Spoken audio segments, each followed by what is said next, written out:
Tic-tac, tic-tac, tic-tac. Ce que vous entendez, c'est le temps qui s'écoule petit à petit, seconde après seconde, minute après minute, heure après heure et année après année. C'est aussi le temps qui passe et que vous ne récupérez plus jamais. Le temps est gratuit, mais il n'a pas de prix. Vous ne pouvez pas le posséder, mais vous pouvez l'utiliser. Vous ne pouvez pas le garder, mais vous pouvez l'exploiter. Une fois que vous l'avez perdu, vous ne pourrez plus jamais le récupérer. Si vous perdez des biens, une voiture, une maison ou même de l'argent, vous pouvez toujours vous rattraper. Mais le temps perdu, ce sera volatilisé. Alors, nous devons en faire bon usage, car le temps est notre atout le plus précieux. Le temps presse. Le temps presse. Et on m'a demandé quelle est votre plus grande surprise dans la vie.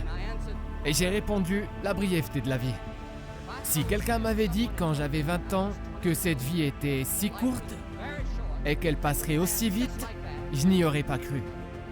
Et quand je vous dis ça, vous n'y croyez pas non plus. Je ne peux mieux faire comprendre aux jeunes à quel point la vie est courte, à quelle vitesse elle passe. Comme si hier, j'étais encore au lycée.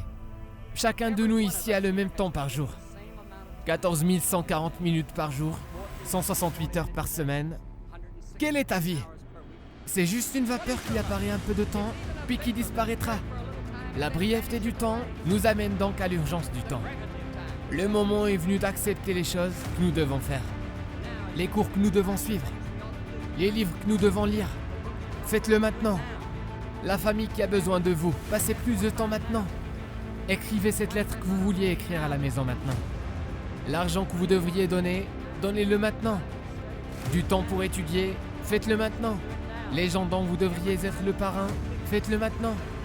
Chaque fois que l'horloge tourne, ça semble dire maintenant, aujourd'hui, si vous prêtez attention. Il n'y aura peut-être pas de lendemain pour vous, ainsi que pour moi. Parce qu'il n'y aura pas d'avertissement à ce moment. Le temps presse pour nous tous. Le temps est trop court pour l'indécision et l'hésitation. Ne vous inhibez pas entre deux opinions. Les bornés disent que le temps est lent. Tous les matins, nous avons 86 400 secondes pour investir. Et chaque jour, la banque nommée Le Temps ouvre un nouveau compte pour vous et pour moi. Elle n'autorise ni solde ni découvert. Si vous n'utilisez pas les jours, cela suppose que la perte est la vôtre. Alors, nous allons commencer ici. Quand j'étais jeune, et pour beaucoup d'entre vous, c'est une maladie. Et nous allons y remédier. Quand vous êtes jeune et que vous avez 14 ans, vous avez 15, vous avez 16, vous avez 17. Et ce qui se passe lorsqu'on est jeune, c'est que le temps est vraiment lent. Et donc quand tu es jeune, tu as beaucoup de temps.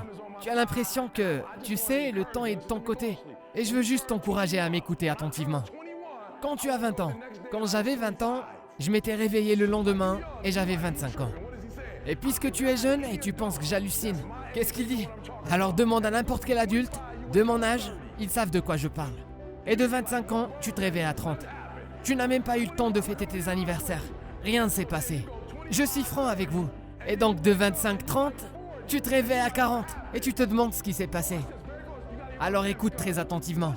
Tu dois comprendre ce que je dis. Parce qu'une fois que vous comprenez à quel point le temps est précieux, une fois que vous comprenez ça, moi j'ai 40 ans, je ne sais pas si tu as compris, mais malheureusement, la prochaine étape est celle des 50. Et c'est fini. Mon grand-père m'a dit, mon petit-fils, une fois que tu as atteint les 50, c'est fini, c'est une descente. Les 6 ou 7 km que tu avais l'habitude de courir, tu ne les feras plus à 65 ans. Alors tu m'entends dire dans mes vidéos, quand je parle d'opportunité, écoutez-moi. Le sommeil est le nouvel objectif. Parce que ce qui se passe, c'est que tu n'as que 24 heures. D'accord, je dois dire ceci. Je dois prendre mon temps parce que je veux m'assurer que tu comprends ça. Si tu n'as que 24 heures par jour, ton succès dépend de la façon dont tu utilises les 24 heures. Tu dois m'entendre parler d'Oprah Winfrey. Tu sais, Ted Turner, Warren Buffett. Donc écoute-moi, je me fiche de combien d'argent tu gagnes. Tu n'as que 24 heures par jour. Et la différence entre Oprah et la personne qui est fauchée, c'est qu'Oprah utilise ses 24 heures à bon escient. C'est tout. Écoute-moi, c'est tout. Tu n'obtiens que 24 heures. Je m'en fiche si tu es fauché ou si tu as grandi fauché. Je m'en fiche si tu as grandi riche. Je m'en fiche si tu es à l'université ou tu n'es pas à l'université. Tu as seulement que 24 heures. Alors tu dois maîtriser tes 24 heures parce que tu es sur le point d'être fauché pour le restant de ta vie.